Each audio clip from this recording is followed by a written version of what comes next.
जैसे ही वह अस्पताल के गलियारे से नीचे चली गई, कीटाणुनाशक की गंध उसकी नाक में भर गई और मशीनों की बीप की आवाज उसके हर कदम पर साथ चल रही थी। डॉक्टर थॉम्पसन 5 वर्षों से इस अस्पताल में काम कर रही थी और उन्होंने यह सब देखा था, दुखद नुकसान से लेकर चमत्कारिक पुनर्प्राप्ति तक। लेकिन कोई भी चीज उसे उस निषिद्ध प्रेम के लिए तैयार नहीं कर सकती थी जो उसके जीवन को हमेशा के लिए बदलने वाला था। वह अपने पहले दिन उससे मिली थी। वह नीली आंखों और मनमोहक मुस्कान वाला एक सुंदर युवा डॉक्टर था। उन्होंने अनगिनत मामलों पर एक साथ काम किया था और उनका आपसी सम्मान और प्रशंसा धीरे धीरे और भी अधिक विकसित हो गई थी। बेशक उनका प्यार वर्जित था, अस्पताल की नीति ने सहकर्मियों के बीच रोमांटिक संबंधों पर सख्ती से रोक लगा दी।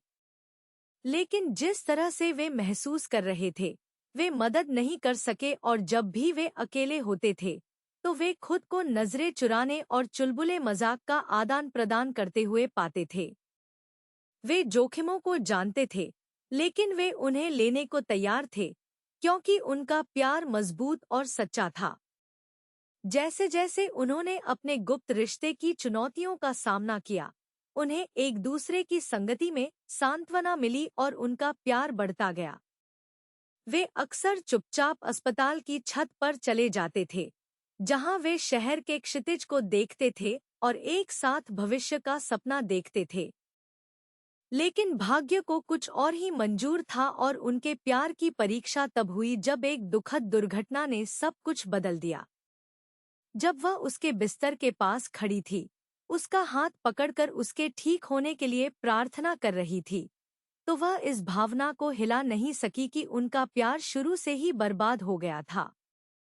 और फिर जैसे ही उसने सोचा कि चीजें इससे भी बदतर नहीं हो सकतीं, उसे एक चौंकाने वाला रहस्योद्घाटन मिला। जिस आदमी से वह प्यार करती थी वह नहीं था जो उसने सोचा था कि वह था, लेकिन उसका भविष्य का सवा। उसी पल को बार बार जीने के लिए समय में वापस भेज दिया गया।